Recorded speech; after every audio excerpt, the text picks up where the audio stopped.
ছুটির দিনে শপিং মলের প্রবেশদ্বারে ক্রেতাদের এই দীর্ঘ লাইন যেন নতুন পোশাকের জন্য আর তর সইছে না কারোরই।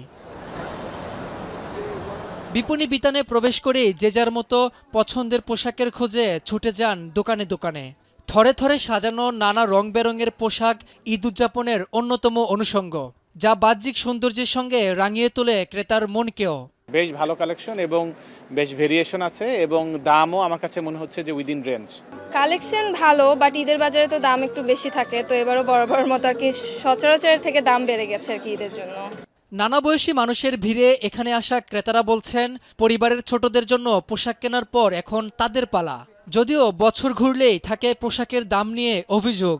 আমি ফ্রক দেখেছি, বারবি ফ্রক, তারপর লেহেঙ্গা, স্কার্ট, এগুলো। যে বাজেটে নিয়ে আসছি সেটা তো হবে না, তার চেয়ে অনেক বেশি যায় আর কি। তারপরেও সাধ্যের মধ্যে আছে, তবে আমার মনে হয় দেশি পোশাকগুলোই ভালো। বিক্রেতারা বলছেন, রোজার এই শেষ 10 দিন বেচা বিক্রি হয় সবচেয়ে বেশি।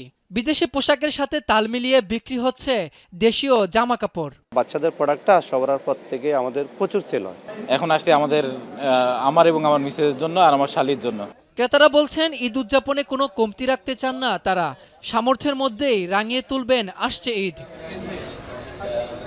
রাব্বি হোসেন, এখন, ঢাকা।